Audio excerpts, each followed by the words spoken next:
Nós estamos nessa noite, neste domingo, começando uma nova série de mensagens no livro de Malaquias. No ano passado nós tivemos uma série de mensagens expositivas no livro de Tiago, e a equipe pastoral vem preparando uma série de mensagens, então, num livro do Velho Testamento. Ano passado no Novo Testamento e esse no Velho Testamento. E talvez você se pergunte, por que o livro de Malaquias? Bom, tanto porque ele é um livro curto, de apenas 4 capítulos, e nós podemos trabalhá-lo num período de um mês, mas porque a sua mensagem ela é muito relevante para os nossos dias. Nós podemos dizer que o livro de Malaquias traz a mensagem de como nós podemos viver com Deus em tempos de espera. Como é a vida com Deus em tempos de espera. E falar em tempos de espera não é falar de tempos fáceis. Tempos de espera normalmente são tempos de grandes provas da nossa fé. São tempos difíceis, porque nós não gostamos de esperar. A geração de Malaquias não gostava de esperar. A nossa geração não gosta de esperar. E eu acho que a nossa geração ainda está pior, porque nós vivemos com a velocidade, né? Nós somos a geração da frenética, da velocidade, do tempo curto, do estresse, da ansiedade, da vida moderna, né? Das profundas coisas tecnológicas que são bênção e maldição ao mesmo tempo. É muito bom que a gente possa se comunicar com o outro lado do mundo, mas ao mesmo tempo isso tem sido uma maldição porque nos afasta daqueles que estão perto de nós. Então, os aparatos tecnológicos têm trazido para nós muitos avanços, encurta o nosso tempo em muita coisa, mas nos afasta de muita coisa boa por causa exatamente deles, né? Então, muita gente tem escrito sobre isso, essa dor de tudo que a gente vive. E nós nos tornamos cada vez mais pessoas ansiosas, pessoas que não gostam de esperar. Nós não gostamos de esperar na fila de um ônibus, nós não gostamos de esperar num consultório médico, nós não gostamos de esperar num banco, nós não gostamos de esperar a conexão da internet se ela fica um pouquinho demorada, nós não gostamos de esperar. Agora, Malaquias, ele trata desse tempo de espera, E eu queria dar 2 ilustrações aqui de realmente como é difícil. Uma das ilustrações é de Mônica, mãe de Agostinho, ou mais conhecido como Santo Agostinho. A Mônica, ela era uma mulher muito piedosa, cujo marido não era um cristão, e o filho mais velho, Agostinho, também não. Agostinho teve uma vida perversa, teve uma vida pecaminosa, né? Longe dos princípios de Deus, era um camarada muito inteligente, que buscava a verdade, mas em lugares errados. E a história diz que Mônica, mãe de Agostinho, orou por cerca de 33 anos pela conversão do filho. 33 anos. E diz que ela orava com tantas lágrimas, clamando a Deus pela conversão do filho, que um dia o bispo, olhando para ela, diz assim: não pode se perder o filho de tantas lágrimas. O filho dessas lágrimas não pode se perder. E realmente isso aconteceu. Agostinho se converteu de uma forma milagrosa, ouvindo uma mensagem de Romanos, sentado num banco de uma praça. Ele ouviu a mensagem, o coração dele foi aberto, ele se converteu, e ele se tornou o maior teólogo dos primeiros 1000 anos do cristianismo. Um homem extremamente competente, intelectual, racional, escreveu livros maravilhosos, muito, muito importantes para o progresso intelectual, racional do cristianismo no primeiro milênio. Um milagre de Deus. Agora, essa mulher não desistiu. Quando ele se converteu, ela disse: agora Deus pode me levar, porque eu já vi meu filho salvo, né? E ela morreu logo depois da conversão de Agostinho. Ela derramou lágrimas pelo seu filho. Quantos de nós temos essa perseverança? Quantos de nós sabemos esperar? Quantos de nós mantemos uma fé viva em tempos de espera? Muitas vezes nós não fazemos isso, né? Esperar não é fácil para ninguém. Eu tenho minhas experiências, você tem as suas.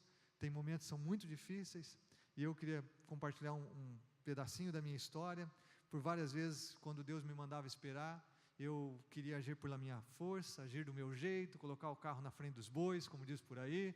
Eu queria fazer com que Deus agisse mais rápido nas coisas. Às vezes eu esperneava, mas uma das situações, eu já estava aqui no nosso seminário, vim para um curso de 4 anos, morando aqui em Londrina, e aí comecei a namorar a Andréia, né, que hoje é minha esposa. E aí nós começamos a namorar quando eu passei do 1º para o 2º ano, então eu tinha 3 anos de faculdade ainda, ela também, ela fazia um curso de farmácia na UEM, em Maringá, e aí nós começamos a namorar. Qual o problema? O problema é que 3 meses depois de eu estar namorando ela, eu realmente me apaixonei, né, e disse: é essa mulher que eu quero me casar. Só que a gente tinha uma caminhada grande pela frente. E aí quando chegou 1 ano e meio de namoro, que chegou no meio do período do término da faculdade, 1 ano e meio de namoro já, eu doido para casar, mas doido para casar. E aí eu olhei para frente, faltava 1 ano e meio ainda. Falei: meu Deus do céu, eu não vou aguentar. E aí eu comecei a fazer planos mirabolantes. Eu falei: eu vou abandonar o seminário, eu vou voltar para Maringá, arrumar um emprego, ela termina a faculdade, depois a gente porque ela terminou a faculdade, a gente se muda para Londrina, eu completo o meu curso aqui e sigo a vida. Aí eu falei, não, eu não vou trancar não. Ela vai trancar lá em Maringá, e ela que vem para cá, e eu concluo o curso aqui, ela arruma um trabalho aqui em Londrina, e a gente vai seguir na vida, até que eu também me formo, e a gente vai adiante. E aquela crise dentro do meu coração, pensando em planos, em coisas que a gente podia fazer, para que a gente pudesse casar mais cedo. Então, depois de muita agonia, já era depois da meia-noite, eu lembro do meu quartinho no seminário aqui de estudo, eu falei, Deus, por favor, tem misericórdia, dá uma luz, fala comigo. Eu não aconselho você fazer isso, mas algumas vezes eu já fiz na minha vida, não faço mais, mas eu peguei a Bíblia naquele dia e falei assim, Deus, por favor, fala comigo. E eu abri a Bíblia. E a Bíblia caiu num texto de Provérbios 21:5. Sabe o que diz Provérbios 21:5? O apressado passa necessidade. Falei, Deus, o Senhor está falando isso mesmo comigo? Outra versão, a versão NVI diz, o apressado acaba na miséria. Quando Deus falou isso comigo, eu fechei a Bíblia, fui dormir, e esqueci esse negócio de casar, por mais 1 ano e meio, até terminar o curso. E foi a melhor coisa que aconteceu. Tive que aprender a esperar. Tive que esperar, esperamos mesmo, esperamos num namoro santo, né? Diante de Deus, com a graça dEle, esperamos até nos casarmos, e aí terminamos, realmente, ela terminou a faculdade, eu terminei, então foi o momento certo, tínhamos trabalho, tínhamos como começar a nossa vida juntos, e Deus realmente honrou. Então esperar é realmente uma prova para nós, esperar com boa atitude, esperar com fé. Malaquias, para eu dar um contexto para você, já que vamos meditar nesse livro, sugiro que você leia os 4 capítulos de Malaquias nessa semana. Malaquias significa meu mensageiro. Alguns acreditavam que era só um pseudônimo, talvez de Esdras, né, que teria escrito esse livro e usado o pseudônimo meu mensageiro. Mas a maioria dos estudiosos concordam que ele era realmente um profeta, contemporâneo de Neemias. Neemias é o último livro que descreve a história do Velho Testamento. E Malaquias é a última profecia registrada no Velho Testamento. É o último livro, é o livro que antecede o Evangelho de Mateus na sua Bíblia. O que é interessante em Malaquias é que depois de Malaquias, Deus se cala por cerca de 430 anos. É o chamado período interbíblico que você pode estudar, você pode procurar. Durante mais de 400 anos Deus se cala, não há nenhuma revelação profética, não há nada registrado na história da humanidade. Por mais de 400 anos. Mas o que é interessante é que Deus se calou por 4 séculos, mas a sua mão continuava ativa. Deus estava trabalhando nos impérios mundiais da época, Deus estava preparando o povo e a humanidade para o advento de Jesus Cristo. É interessante que quando Israel está no período de Malaquias, eles estão debaixo do domínio do Império Persa, eles falam hebraico e eles são idólatras.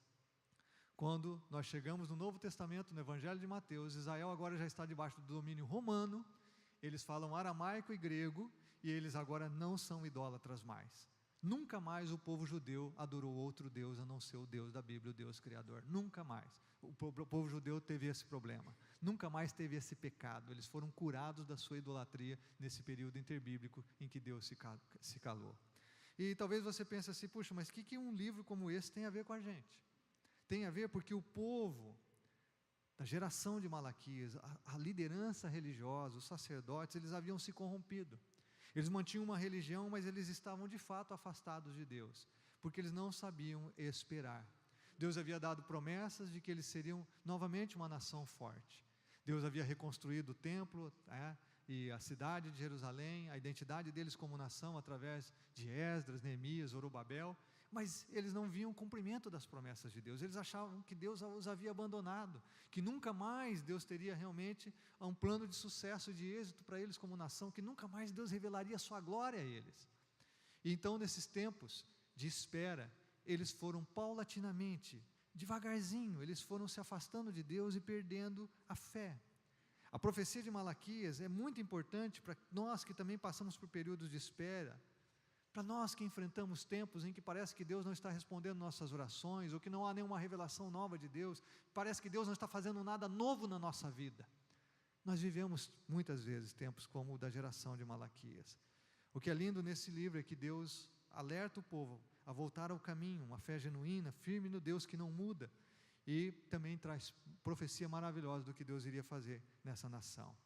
O que eu acho interessante, quero compartilhar aqui um comentário de Eugene Peterson, na Bíblia a mensagem, que ele diz o seguinte sobre o livro de Malaquias. Ele diz: nos períodos de calmaria, quando as coisas estão normais, quando parece que nada novo está acontecendo, você não tem grandes milagres de Deus, mas também não tem muita dificuldade, sabe aquele tempo de calmaria na tua vida?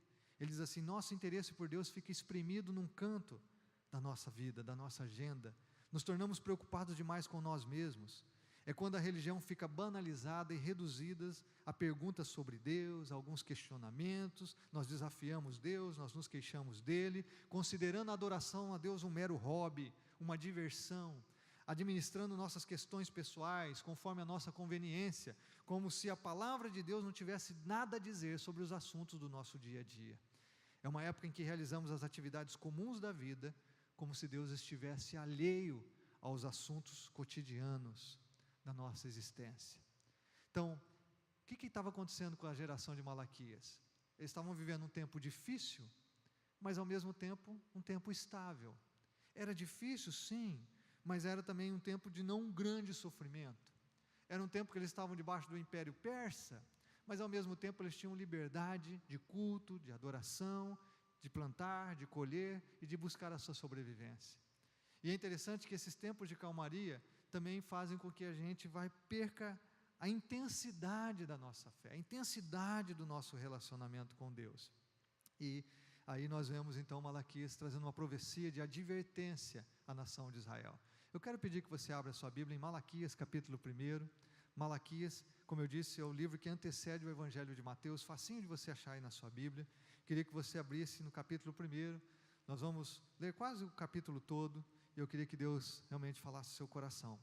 Malaquias capítulo 1, dos versos 1 a 5, nós vemos Deus falando do amor que Ele tem por esse povo, né? Esse texto não está na projeção, onde Deus diz assim no verso 2, eu sempre os amei, diz o Senhor, mas vocês perguntam, de que maneira nos amaste? E Deus diz assim, não era Esaú irmão de Jacó, declara o Senhor, todavia eu amei Jacó e rejeitei Esaú. Deus começa a sua profecia afirmando o seu amor. Não é porque Deus às vezes, Ele nos trata, não é porque Deus às vezes deixa a gente sofrer as consequências dos nossos erros e dos nossos pecados, que Ele deixou de nos amar. E Deus usa aqui uma declaração muito forte, Ele diz, eu sempre os amei. E Ele diz, eu escolhi vocês como minha nação, como o meu povo para abençoar as famílias da terra. Você sabe que Isaac teve 2 filhos, Esaú e Jacó, mas que Deus escolheu Jacó, para que através de Jacó, da descendência de Jacó, viesse o Redentor do mundo, Jesus Cristo. Então não é que Jacó era melhor do que Esaú, tinha mais qualidades, a Bíblia não diz nada sobre isso, simplesmente que Deus elegeu Jacó para um relacionamento de intimidade, para que através da descendência de Jacó, Jesus, o Salvador do mundo, pudesse vir. E aí então Deus trata aqui uma palavra de advertência também aos descendentes de Esaú, de como eles eram idólatras e de como eles não se fortaleceriam mais como nação. Mas o fato é que nesses primeiros 5 versículos de Malaquias, a palavra de Deus é, eu sempre amei vocês. Vocês acham que eu esqueci vocês, vocês acham que eu não estou respondendo às orações de vocês, vocês acham que eu não me importo com vocês, mas eu sempre amei vocês e continuo amando. Talvez alguém esteja aqui nessa noite com esse mesmo sentimento. Você acha que Deus não se importa com você, você acha que Deus não está olhando para a sua luta, que Deus não se preocupa com a sua dor, que Deus não se interessa pela sua causa, que Deus não tem amor por você. Aliás, nós temos o inimigo da nossa alma, Satanás, o gabiroto, que vai para os quintos dos infernos, que ele fica alertando você, ele fica semeando no teu coração que Deus não te ama, e isso não é verdade, não é verdade. Deus então lembra esse povo, eu amo vocês, eu sempre amei vocês, eu continuo amando. Agora eu queria convidar você a ler a partir do verso 6, porque daí Deus então, através do profeta Malaquias, tem uma palavra de advertência, de admoestação, de correção ao povo de Israel, e você pode ler comigo a partir do verso 6, o texto está também na projeção, que diz, o filho honra seu pai, e o servo seu senhor. Se eu sou pai, onde está a honra que me é devida? Se eu sou o Senhor, onde está o temor que me devem? Pergunta o Senhor dos exércitos a vocês, sacerdotes. São vocês que desprezam o meu nome. Mas vocês perguntam, de que maneira temos desprezado o teu nome? Trazendo comida impura ao meu altar. E mesmo assim ainda perguntam, de que maneira te desonramos? Ao dizerem que a mesa do Senhor é desprezível. Na hora de trazerem animais cegos para sacrificar, vocês não veem mal algum. Na hora de trazerem animais aleijados e doentes como oferta, também não veem mal algum. Tente oferecê-los de presente ao governador. Será que ele se agradará de vocês? Será que os atenderá? Pergunta o Senhor dos Exércitos. E agora, sacerdotes, tentem apaziguar a Deus para que tenham compaixão de nós. Será que com esse tipo de oferta Ele os atenderá? Pergunta o Senhor dos Exércitos. Verso 10. Se um de vocês fechasse as portas do templo, assim ao menos não acenderiam o fogo do meu altar inutilmente. Não tenho prazer em vocês, diz o Senhor dos Exércitos, e não aceitarei as suas ofertas, pois do Oriente ao Ocidente grande é o meu nome entre as nações, em toda parte incenso e ofertas puras são trazidas ao meu nome, porque grande é o meu nome entre as nações, diz o Senhor dos Exércitos. Mas vocês o profanam ao dizerem que a mesa do Senhor é imunda e que a sua comida é desprezível, e ainda dizem, que canseira, e riem dela com desprezo, diz o Senhor dos Exércitos. Quando vocês trazem animais roubados, aleijados e doentes, e se oferecem em sacrifício, deveria eu aceitá-los de suas mãos? Pergunta o Senhor. Maldito seja o enganador, que tendo no rebanho um macho sem defeito, promete obedecê-lo e depois sacrifica um animal defeituoso, diz o Senhor dos Exércitos. Pois eu sou um grande rei, e o meu nome é temido entre as nações. Como eu disse, essa é uma palavra de admoestação a todo o povo, especificamente aos sacerdotes. Aqueles que eram os líderes espirituais da nação estavam nessa condição aqui. Agora você imagina o povo. Nesse tempo de espera, eles haviam perdido Deus, haviam perdido a linha e o carretel. Eles haviam perdido o relacionamento com Deus. Nesse tempo de espera, eles se perderam. E Deus então manda essa palavra, que é dura, mas é uma palavra de amor, para que eles pudessem se voltar para Deus. Eu e você que somos sacerdotes. A Bíblia diz em 1 Pedro 2,9, Apocalipse 1,6, que nós somos uma geração de sacerdotes. Essa palavra é para mim e para você. Eu queria que você prestasse muita atenção. Qual é a qualidade de vida que Deus espera de nós, de mim e de você em tempos de espera? Como é que nós devemos viver a nossa fé em tempos de espera? Em primeiro lugar, a nossa vida com Deus em tempos de espera deve ser uma vida que honra a Deus. Uma vida que honra a Deus. Não é porque estamos esperando o agir de Deus que vamos deixar de honrá-lo. Não é porque Deus não está respondendo nossas orações que nós vamos deixar de oferecer a Ele o nosso melhor. Não é porque nós não estamos vendo milagres acontecendo, ou coisas excepcionais, ou revelações de Deus ao nosso coração, que nós vamos então menosprezar a presença de Deus e quem Ele é. Agora, era exatamente isso que estava acontecendo aqui nessa geração e nesse texto. Olhando novamente o verso 6 e 7, Deus está dizendo assim, o filho honra seu pai, o servo o seu senhor, mas e a honra que vocês me devem? Por quê? Porque na espera eles perderam a fé. Eles deixaram de honrar a Deus, eles deixaram de reconhecer Deus como Deus, eles deixaram de adorá-lo na sua majestade e na sua glória. Eles começaram a oferecer a Deus algo medíocre, oferecer aquilo que eles não ofereceriam nem a um governador, a uma autoridade humana, quanto mais agora oferecendo a Deus. No verso 6, Deus diz assim, de que maneira vocês têm desprezado o meu nome? Vocês ainda perguntam isso? Ele diz assim, vocês dizem assim, que... Ele diz aqui, e mesmo ainda pergunta de que maneira te desonramos, e Deus diz, ao dizerem que a mesa do Senhor é desprezível. Não é que eles chegavam para adorar a Deus e diziam assim, Deus, nós estamos aqui, mas a tua mesa é desprezível, nós não vamos te honrar, porque é isso. Não, eles não diziam isso, eram as atitudes deles. Quando Deus diz assim, vocês estão dizendo que a mesa é desprezível, não é porque eles falavam, verbalizavam isso, é porque eles agiam dessa forma, a demonstrar que aquilo que deveria honrar a Deus, não honrava. Eles agiam de uma forma em que a presença de Deus era desconsiderada, era menosprezada. Então os sacerdotes e o povo eram culpados de dar a Deus apenas as sobras, no lugar das primícias e o melhor como a lei requeria. A lei de Moisés, no Levíticos, capítulo 22, se você fosse adorar a Deus no sistema de sacrifícios que Deus criou no Velho Testamento, você deveria oferecer o melhor cordeiro. O cordeiro tinha que ser sem defeito. Assim como Deus o Pai ofereceu Jesus Cristo, o cordeiro imaculado, sem pecado, sem defeito, o cordeiro perfeito, para morrer na cruz pelos nossos pecados. O sistema de sacrifício do Velho Testamento preparava a humanidade para entender o sacrifício de Jesus na cruz. E por causa do sacrifício de Jesus na cruz, hoje nós não precisamos mais oferecer sacrifícios de animais. Mas o que é interessante aqui, é que Deus, que é digno de toda preeminência, de toda honra, de toda glória, de todo louvor, estava sendo desprezado. E isso estava claro pelas atitudes dessas pessoas, desse povo. Eles não estavam honrando a Deus. E eu quero dizer para você que está aqui nessa noite, honrar a Deus em tempos de espera, revela que a nossa fé é verdadeira, que nós andamos com Ele por quem Ele é, não porque Ele nos responde ou Ele faz aquilo que nós desejamos. Honrar a Deus enquanto esperamos é realmente prova de que nós o amamos, é realmente prova de que Ele é valioso para nós. nós não podemos e nem devemos mudar a nossa atitude de honra a Deus, porque as coisas estão em calmaria, porque nós estamos esperando coisas que ainda não aconteceram. Deus espera em tempos de, realmente Ele anseia em tempos de espera, em tempos em que guardamos as suas promessas, que nós o honremos de todo o coração. Segundo lugar, o que nós vemos aqui, é que em tempos de espera, Deus espera uma vida, o Deus anseia, Deus requer de nós uma vida apaixonada pelas coisas de Deus, uma vida apaixonada pelas coisas de Deus. Eu quero diferenciar isso. Primeiro, Deus espera a honra a Ele, a sua presença, e quem honra a Deus, realmente se apaixona pelas suas coisas. Talvez você poderia perguntar assim: pastor, tudo não pertence a Deus? Que coisas de Deus são essas? Sim, tudo pertence a Deus, nada do que foi criado foi feito sem Ele, Ele é o Criador de todas as coisas. Mas quando eu me refiro aqui a coisas de Deus, é que são aquelas coisas que foram deixadas a nós, que constroem o nosso relacionamento com Ele.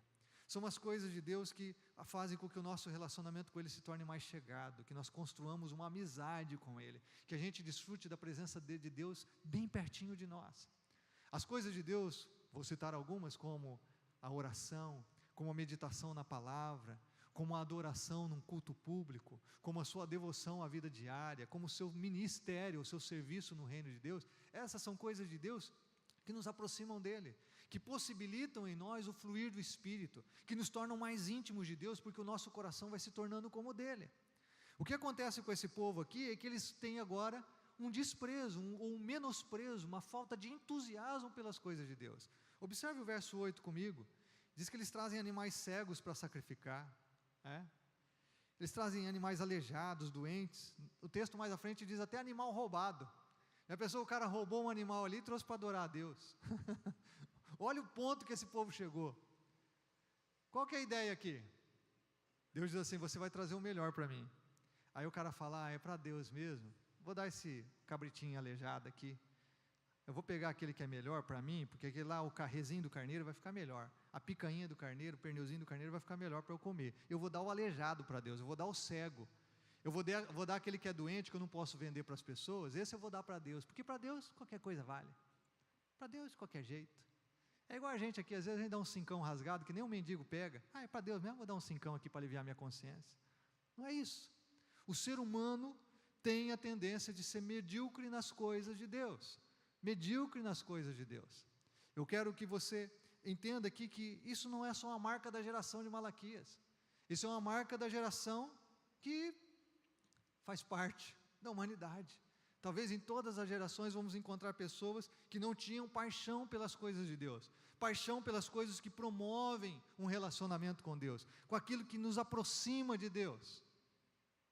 Eu fiquei olhando a Rede Laranja, servindo no Conexão com Deus, pouco tempo que eu tive lá, eles fizeram, como eu disse, um trabalho excelente, mas que legal ver esse grupo de irmãos com prazer, com paixão por servir, se reunindo para orar, se reunindo para buscar o Senhor, se reunindo, se preocupando, como que a gente abençoa essa galera, como que a gente ajuda esse que está com esse problema aqui, como que a gente ajuda aquele, que coisa excepcional que aconteceu aqui, que coisa excepcional.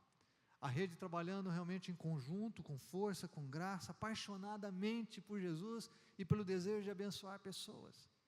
É isso que Deus faz. Se você está com a Bíblia aberta, deu um probleminha ali na energia, um pico de energia, mas se você está com a Bíblia aberta, no verso 10, Deus diz assim: era melhor que vocês fechassem as portas do templo, assim vocês não acenderiam o fogo do meu altar inutilmente, porque eu não tenho prazer em vocês.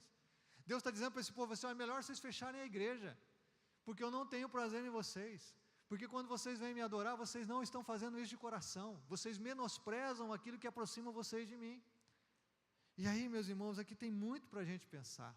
No verso 12 e 13, Deus diz assim: vocês profanam a minha mesa. Será que eu vou aceitar isso de vocês? Deus reafirmou o amor. Deus não está dizendo aqui porque odeia o povo, Deus está dizendo porque ama. Assim como Deus fala comigo e com você. Deus não chama a nossa atenção porque Ele nos odeia e nos quer longe, Ele chama a nossa atenção porque Ele nos ama e nos quer perto. E Ele diz assim: as coisas que deveriam aproximar você de mim, você não tem paixão, você não tem entusiasmo. Além de você não me honrar como Deus, também você despreza as coisas que realmente existem para aproximar você de mim, que vão fazer com que você cultive um relacionamento vivo comigo, que vão fazer com que você construa uma amizade profunda comigo.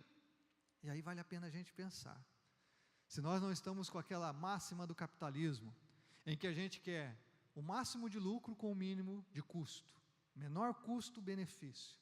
Muitas vezes nos aproximamos de Deus assim, queremos o maior número de bênçãos com a menor dedicação possível, queremos mais de Deus com a menor consagração possível, vivemos a lei do mínimo esforço, e isso não existe no reino de Deus. No reino de Deus, Deus é Deus, Ele continua sendo adorado, Ele é majestoso, Ele é glorioso, e eu e você adoramos a Ele, e somos apaixonados pelas coisas que nos fazem aproximar dEle, somos realmente entusiasmados com as coisas que promovem a Sua presença em nossa vida, somos realmente apaixonados, temos calor no coração, temos fogo aqui dentro de nós, pelas coisas que nos levam para os Seus braços, e que nos trazem para o Seu colo, que fazem com que a gente tenha intimidade com Ele.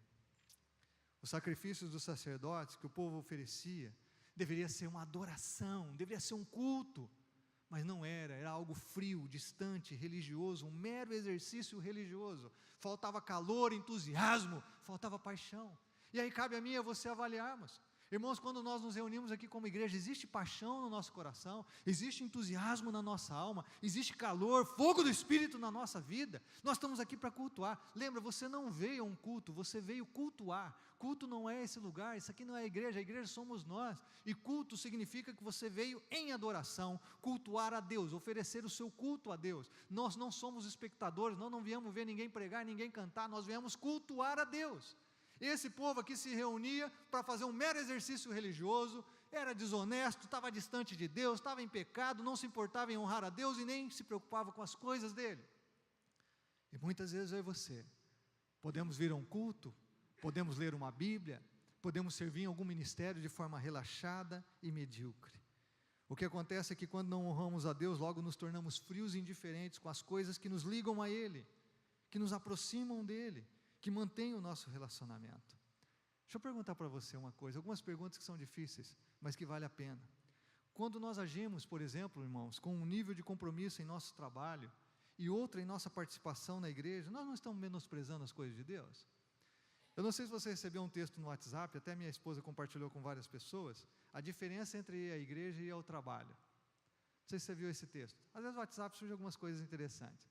Eu sei que o trabalho de cada um pode variar, mas a ideia de avaliação aqui, de reflexão vale. Por exemplo, no trabalho a gente vai bem vestido, 5 ou 6 dias por semana, a gente chega cedo para não receber advertência. Se a gente está com gripe, vai, se a gente está com febre, a gente vai, se está chovendo, a gente vai, se está calor, a gente vai, se a gente está deprimido, a gente vai. Se a gente brigou com o marido e a esposa, a gente vai trabalhar do mesmo jeito. Se tem um compromisso, a gente vai depois do horário de trabalho. E se a gente ouve desaforos do chefe, a gente vai trabalhar do mesmo jeito. Porque é o trabalho. Na igreja, a gente coloca qualquer roupa, vai uma vez por semana e olha lá, chega atrasado, se está gripado não vai, se está com febre não vai, se está chovendo é uma boa desculpa, ainda bem que não para vocês, não é verdade? Se está calor a gente chega tarde, se está frio a gente prefere ficar em casa, se está deprimido a gente não vai, se a gente brigou com o marido e com a esposa a gente não sai de casa, se a gente tem um compromisso, a gente marca no horário da igreja, e se a gente ouve verdades da mensagem, a gente se sente ofendido e não volta mais. Que diferença isso?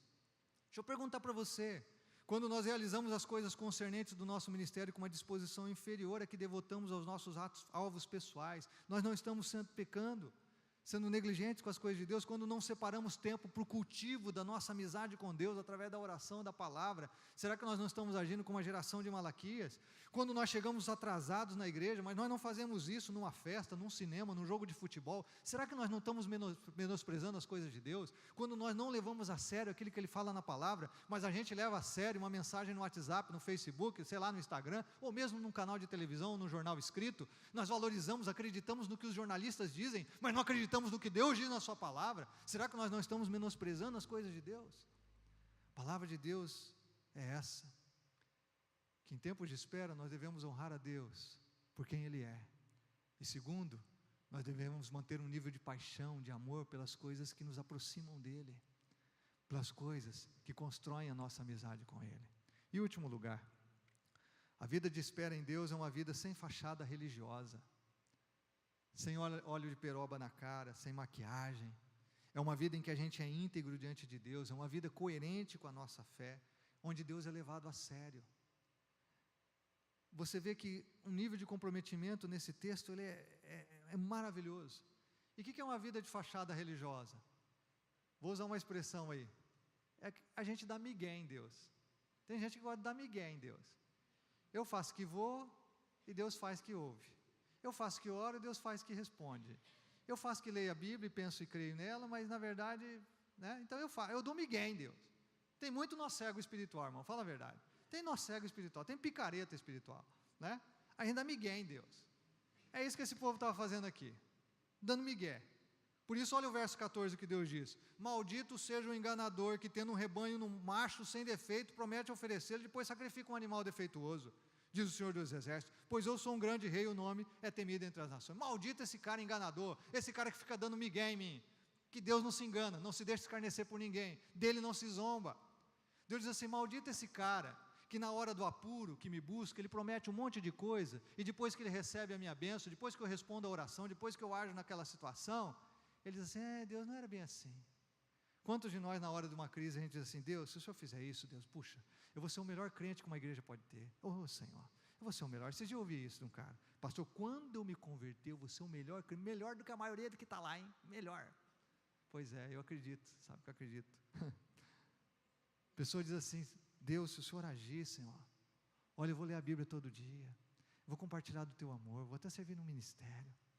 Deus, se o Senhor fizer, se eu vou até ser dizimista, eu vou fazer isso, vou fazer aquilo. Olha o que o texto diz. O cara chega para Deus e diz assim: Deus, eu vou te oferecer o melhor. E aí depois ele chega para Deus e oferece o pior. Sabe por quê? Porque ele só está importando com a fachada religiosa. Ele só quer parecer crente, ele só quer parecer que adora a Deus, ele não está importando com conteúdo. Foi o pecado de Ananias e Safira lá em Atos 5, que eles foram fulminados, porque eles venderam uma propriedade e depois ficaram falando para o povo que era um preço e deram outro, porque na verdade eles só estavam importando em serem reconhecidos como espirituais. Era uma fachada religiosa, era um verniz espiritual que não fica na presença de Deus. Deus diz assim: maldito esse cara que dá migué em mim, que pensa que dá migué em mim. Maldito esse cara que está preocupado com a fachada religiosa, quando leva uma vida de pecado por trás. Maldito esse cara que promete coisas para mim, mas que quando chega a hora não entrega o que prometeu. Porque diante de Deus a palavra é sim, sim e não, não. E o que passar disso procede do maligno, do diabo, do gabiroto. É o que Jesus diz em Mateus capítulo 5. Maldito esse cara. E Deus dá essa palavra dura para que ninguém chegue nessa condição de maldição. Deus dá essa palavra dura, irmãos, para que a gente possa viver sem fachada religiosa. Nós não estamos aqui para um exercício religioso, nós estamos aqui para adorar a Deus, nós estamos aqui para viver com intensidade a palavra, nós estamos aqui para realmente nos relacionarmos com Ele de coração. Nós não estamos brincando de ser igreja, nós estamos aqui para ser igreja. Nós estamos brincando aqui não estamos aqui brincando de temor com Deus. Nós estamos aqui para viver com Ele de todo o coração, honrando a Ele, tendo prazer pelas coisas que nos aproximam dEle e livre de toda hipocrisia espiritual. Essa era a geração de Malaquias, que em períodos de espera se afasta de Deus paulatinamente. Isso foi acontecendo devagarzinho, devagarzinho, até que eles chegam nesse ponto de tanta frieza espiritual. Com Deus não funciona assim. Quando a gente é hipócrita, Deus sabe. Quando a gente quer dar migué em Deus, Deus sabe. Quando a gente é um enganador, Deus sabe. E é por isso que muitas vezes Ele usa situações, pessoas e a sua palavra para alertar o caminho errado que nós estamos tomando. Jesus disse em João capítulo 4, verso 23 e 24, o meu povo vai me adorar em espírito e verdade. É de coração inteiro. Não tem fachada religiosa, não tem esse negócio de verniz espiritual, irmão, não tem. Não tem esse negócio de dar migué em Deus. Uma vida sem fachada religiosa, em tempos de espera, revela que a nossa fé é verdadeira, revela que nós adoramos a Deus por quem Ele é, revela que realmente Ele é Senhor do nosso coração, que nós não estamos simplesmente buscando as bênçãos de Deus, mas nós nos relacionamos com aquele que é o abençoador por excelência, que nós realmente temos em primeiro lugar em nossa vida. Como nós precisamos, em tempos difíceis de espera, manter a chama da fé avivada no nosso coração. Como é fácil para mim e para você perdermos o passo. Como é fácil para mim e para você perdermos a conexão com Deus. Como é fácil para mim e para você perdermos a amizade, a intimidade com Ele. Como é fácil isso acontecer na nossa vida. E é muito provável, irmãos, que nós temos tantas e tantas pessoas nos nossos dias vivendo assim. Uma fachada espiritual. Frequentam as igrejas, cantam, às vezes servem, mas estão longe de Deus. E esse foi sempre um problema que Jesus destacou. O povo me honra com os lábios, mas seu coração está longe de mim. Eu e você somos chamados a vivermos com fé. Nós vamos celebrar a Santa Ceia daqui a pouco. Nós não vamos comer o pão e não vamos beber o cálice simplesmente como uma expressão religiosa. Nós não podemos fazer isso sem que o nosso coração esteja envolvido. Nós não podemos fazer isso sem discernir o corpo e o sangue do Senhor. Nós não podemos fazer isso sem que realmente estejamos fazendo isso porque honramos a Deus, amamos a Ele e entendemos que essas coisas que Ele deixou para cultivarmos nossa amizade, nossa intimidade com Ele são importantes para nós, nos entusiasmam, nos tornam cada vez mais apaixonados. Nós temos isso em alta estima, em alta honra e em alto valor. É assim que Deus espera. Deus usa esse profeta para chamar a nação de Israel a um relacionamento pessoal com Deus. E ele termina o verso 11 dizendo o seguinte: pois do Oriente ao Ocidente, grande é o meu nome entre as nações. Em toda parte, incenso e ofertas puras são trazidas ao meu nome, porque grande é o meu nome entre as nações, diz o Senhor dos Exércitos. Observe esse texto. Deus diz assim, em toda parte. Esse é um texto que está no meio do argumento que ele veio construindo. Deus usa aqui sempre a primeira pessoa. Apenas 8 versículos desse livro não estão na primeira pessoa. E Deus está dizendo o seguinte: vocês querem dar migué, fachada religiosa, vocês querem ser artificiais, brincar de igreja, mas toda a nação da terra tem gente que me adora de verdade, tem gente que traz ofertas puras, que são trazidas ao meu nome, porque eu sou grande entre as nações. O que eu quero dizer para você é o seguinte, essa é a palavra de Malaquias aqui: se eu e você não agirmos certos, tem gente que vai agir. Se eu e você não adorarmos a Deus de coração, Deus tem gente que vai adorar Ele de coração em todas as nações da terra. Se eu e você não andarmos com Deus, em oferecermos a Ele o nosso melhor, em honra a Ele, Deus tem pessoas que vão fazer isso em todas as nações da terra. Somos eu e você que perdemos, porque Deus continua sendo Deus, Ele continua sendo exaltado. Se eu e você não o adoramos dessa forma, com integridade do coração, nós é que estamos perdendo. Nós estamos perdendo o privilégio de andarmos com Ele em nossa geração. Estamos perdendo o privilégio de vivermos com esperança e com fé viva em tempos de espera, em tempos de calmaria na nossa vida. Nós estamos perdendo o privilégio de construir uma intimidade com Deus, enquanto esperamos somente nele. Que Deus receba de mim e de você uma verdadeira adoração, que o nosso coração esteja conectado com Ele, que nós possamos honrá-lo como Deus em primeiro lugar da nossa vida e oferecermos a Ele o nosso melhor. Não é dar o nosso migué, não é termos fachada religiosa. Queria pedir para você fechar os seus olhos para orarmos nesse momento. Senhor,